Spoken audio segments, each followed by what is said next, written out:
Kamusta mga kasaging? Welcome sa inyong paboritong channel, walang iba kundi ang Lakatan TV!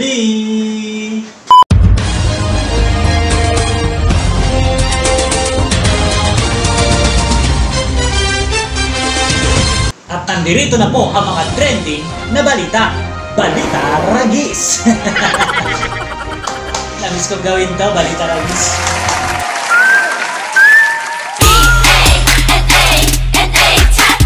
At sa ulo ng mga balita, pagbubukas ng klase, suspendido. Matotoo lang, deep inside, tuwan-tuwa ka, no? Hindi grabe ko naman sa akin. Hindi po. Pursuant to Republic Act number 11480, it will be recalled that the law specifically states that the President can decide on the opening of school classes upon the recommendation of the Secretary of the Department of Education. Hindi na, wala ng aral. Laro na lang. Ilang opisyal ng DepEd sinita ni Congressman Marcoleta dahil sa di umano'y anomalya. Makonsensya naman kayo. Pasensya na kayo sa konsensya ko. Ang politik. Tingnan mo ang ginawa ng mga ASEC at ayusin na pinagalitan ko last week. Dahil ang pinag-uusapan natin ay libro. Alam mo ang ginawa nila? Gumawa sila ng isang termino, self-learning modules, hindi na libro. Alam mo ang ginawa nila para panusutan na naman ang batas? Ginawa na lang nilang 30 pages at tinawag nila self-learning modules. It's useless to be talking about opening of classes. That's government. At bago po natin talakayin ang mga nagbabagong balitang ito, huwag niyo lang pong kalimutang pindutin ang like, share, subscribe button at pakisama niyo na rin po ang notification bell sa baba para ma-update po kayo sa mga panibagong video ng ating channel. Balita Ragis! At ito na nga mga kasaging, ayon nga kay DepEd Secretary Briones ay maaantala nga po ang pagbubukas ng klase. Mula sa plano nito na August 24 ay mamumove nga po ang opening ng klase sa October 5, alinsunod sa memorandum na inilabas ng Malacanang. October 5? Di ba holiday yun? O ano? Holiday. Sakto, di ba? Pagbubukas ng klase ay World Teachers Day, parang regalo. Regalo ba? Hindi ko alam. Basta natapat siguro, natapat po talaga na World Teachers Day, doon din naman natapat yung sinasabing opening ng klase.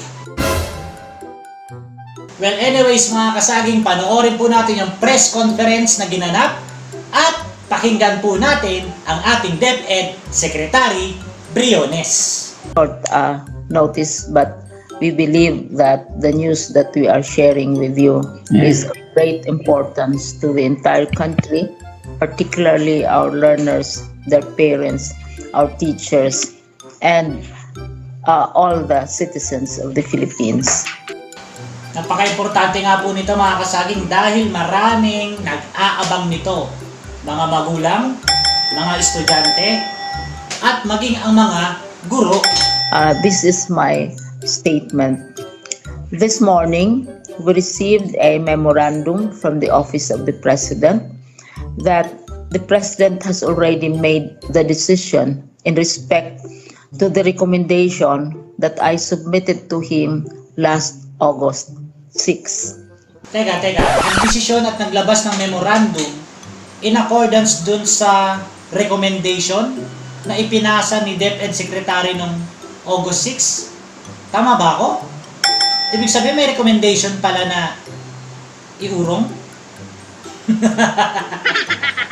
Tuloy! August 6, I submitted to him a policy analysis of the implications of the imposition of Modified Enhanced Community Quarantine or MECQ in Metro Manila and in the provinces of Cavite, Bulacan, Laguna, and Rizal. At under MECQ nga po, yung mga nabanggit na lugar, kasama po kami doon. Nakakalungkot man isipin. The combined learner population of these two regions are very significant in terms of the entirety of our learner population. Napakalaking grupong learners ito. As per the memorandum of the President, he has given approval to the recommendation of DepEd, which, I repeat, we submitted last August 8. Thus, we will now implement such a decision to defer school opening to October 5. So, pinopostpone na po nila, no? Dinedefer po nila. According nga naman dun sa recommendation mula kay Secretary Briones. Kasi nga naman, napakaraming estudyante ang maaapektuhan po nito dahil nga MECQ. 1 to Republic Act number 11480. It will be recalled that the law specifically states that the President... Pakitandaan ha mga estudyante, Republic Act 11480. Para sa akin, bakuna muna. Dapat yung tandaan dahil baka maisama yan sa exam. Pag nandiyan ang bakuna, okay na. Can decide on the opening of school classes upon the recommendation of the Secretary of the Department of Education. Thus, we are going to use this deferment which the President has decided upon to provide relief to the logistical limitations faced by the areas placed under the MECQ. It's very large areas and, as I said, involves millions of learners. Region 4A alone has more than 4 million learners, and NCR has more than 2 million learners, as well as the other provinces have very significant. May nabanggit po si Secretary na relief, no? Ibig sabihin po siguro nito ay mayroon pa po talagang kakulangan. Marahil po, yung tinutukoy niyang kakulangan, di ba sabi nga po, handa na. Kumbaga, dahil sa MECQ, ay naapektuhan yung pagkilos, nalimitahan yung paggalaw ng mga kawani ng kagawaran. Kahit yung mga grupo nahirapan sa ganitong sitwasyon dahil nga hindi rin sila nakalalabas ng bahay para lamang pumunta sa mga eskwelahan at gawin yung mga nararapat nilang gawin na paghahanda dun nga sa dapat na August 24 na pagbubukas ng klase. Learner populations as well. So we want to fill in the remaining gaps of the school opening by providing relief. So according nga to DepEd Secretary, they want to fill in the remaining gaps, meaning there are still a gap. So butiin namin, ano? So butiin namin na meron pa talagang gap, na meron pa talagang kakulangan. Ganun lang naman kasi dapat, di ba? Huwag panindigan yung mga bagay na nasabi na kung talaga namang sa katotohanan, meron pang kakulangan. At good move po ito, no? Hindi good move dahil ayoko may klase dito. Good move kasi in a sense na for the safety of the learners. At desisyon nga po ng ating presidente na i-postpone ang opening ng klase, all we need to do is to follow. At yung mga nalalabing araw, bago mag-October 5, ay malamang sa malamang niyan, lahat ng pagkukulang na sinasabi at inaamin naman po dito ay mapunuan na po. Para naman talaga pagdating sa October 5 ay talagang yung sinasabi na handang isip, handa bukas. I will not allow the opening of classes na magdikit-dikit yung mga bata. No? So yan po mga kasaging, makikita po ninyo yung memorandum na inilabas ng Malacanang. Kaya it is official that the opening of classes will be postponed and we will resume October 5. And happy World Teachers Day! At sa susunod naman po na trending news mga kasaging, Congressman Marcoleta sinita ang ilang opisyal ng kagawaran ng edukasyon dahil di umano sa mga napapansin niyang anomalya. Tibay naman ang mukha nyo. Isipin niyo lang po nito, no, mga kasagi. Sa kabila ng pagtanggap nga na may kakulangan, meron pa rin talagang mga opisyal na nakakaisip pa na gumawa ng kababalaghan. Sana naman, no? Kasi ang hirap na nga kumilos dahil may pandemya. Tapos, ang dami ng mga bagay na pinagagawa sa mga guro para lang sa paghahanda. Para lang dun sa opening sana ng klase. Tapos yung makakarinig ka ng ganitong mga anomalya. Parang... Tarapakan po natin yan. Panoorin po natin ang pahayag ni Congressman Marcoleta. Tingnan mo ang ginawa ng mga ASEC at USEC na pinagalitan ko last week. ASEC at USEC daw na pinagalitan ni Congressman Marcoleta? Dahil ang pinag-uusapan natin ay libro. Alam mo ang ginawa nila? Gumawa sila ng isang termino, self-learning modules, hindi na libro. Kasi technically yan, ang libro, para matawag na isang libro, ang pahina niya ay hindi kukulangin sa 48 pages.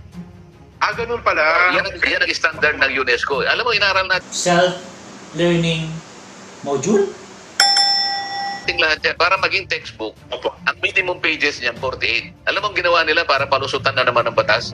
Ginawa na lang nilang 30 pages at tinawag nilang self-learning modules. Ang sabi ko sa kanila, tigilan ninyo yan kung hindi ka ako, talagang didiretso ko na kayo sa ombudsman lahat.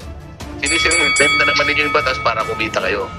So, maliwanag na napatigil ko sila, i-involve na ninyo ako yung mga private publishers, papanda ko kahit paano, mawala na yung galit ko sa inyo. Sabi ko, sapagkat magkakasakit ako sa puso sa inyo. Ang dami ko nag-iisip dito. Isa-isa ka ako. So, paano yun? Parang may plano na magpo-procure ba ng self-learning modules? So, instead of textbook, para maikutan yung batas? Bakit? Oh, no! Hindi ko rin alam.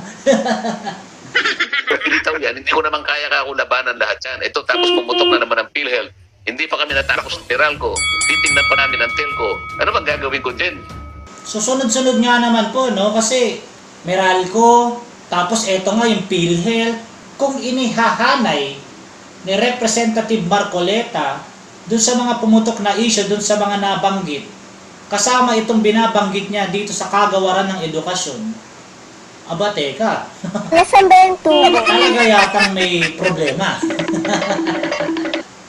Ang isa pa pala dyan kung sa DepEd, alam ko, napansin nyo na rin po ito dahil nga sa social distancing tayo, no? Pati yung pag-aaral, yun ho mga gadget na ginagawa. Ano meron sa mga gadget?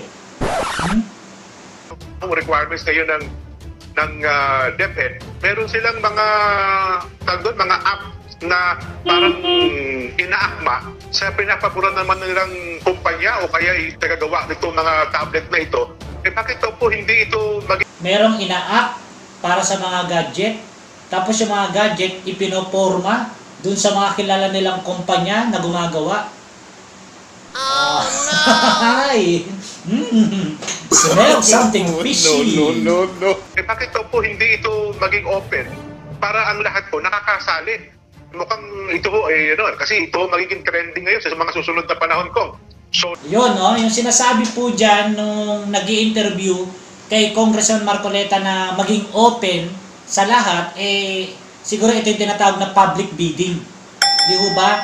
Public bidding na kung saan, isa ho yun sa mga magbibids na pwede silang mag-provide nung kinakailangan, nung sinasabing ipo-procure.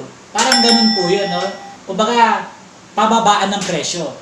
Pero may anomalya nga mangyayari kung sakasakali po na yung pangangailangan ay ipinoporma yung mga specifications nito dun sa isang kumpanya na alam na nating mapapamuran.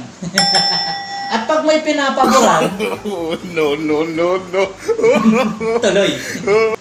Social, at saka yung distance learning, yung mga gadget po na gagamitin ko. Mabuti nasabi mo yun, Jen, kasi yung Zoom meeting namin last week, ang pinag-uusapan lamang ay yung self-learning modules or SLMs. Ang isusunod natin dyan ay yung tinatawag, kasi mag-aangkat sila o magpuprocure sila ng mga desktop at saka laptop, yung gagamitin ng mga devices para sa mga distance learning dahil nga sa circumstansya ng COVID. Alam mo ba na nakita ko na naman yung isang USEC, gumawa na naman siya ng isang circular nung makita ko yung specifications ng mga gagamiting tablets o kaya desktop o laptop, parang tumutukoy lang siya sa dalawang kumpanya dyan eh. Oh! Lalamig ako. Lalamig ako sa bibig. Nakakapanginig. Yun na Siya kung mahigpit. Inaakma nila. Ang tinukoy niya ay yung mga supplies na manggagaling sa dalawang kumpanya lang. Na-identify ko na eh. Akalain mo pati kulay ay dinistingin niya? Hindi. Tawa ako pati kulay. No? Talagang sana pinangalanan ng diretso eh. No? Pati talagang may pinapaboran eh, no? Kasi halos lahat ng specification na kinakailangan. Naku po, DepEd. Hindi pwedeng kumuha ng ibang gadget na hindi puti ang kulay. Paano nangyari ka ko yan? Bakit meron naman isang kakutsyaba na supplier? Ang sabi ko, Kakuntsaba na supplier. itigil mo yan.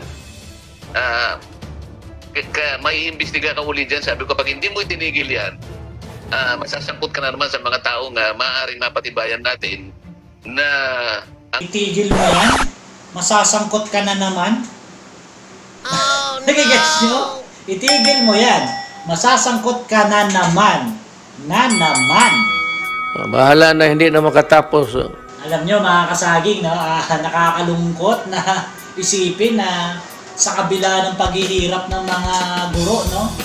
May mga opisyal pa na sa mismong kagawaran nakakaisip pa ng diskarte na paano kung hindi yan nakita at hindi yan napansin ni Congressman Marcoleta? Ano nang mangyayari? Di po ba? Kaya dyan po sa mga opisyales ng kagawaran ng edukasyon. At kung sakasakali man po na talagang gusto yung tumulong sa mga kaguruan, sana naman po talagang direktang mararamdaman mula sa puso. Kaya naman po, spread the good vibes but don't spread the virus. Lakatan out.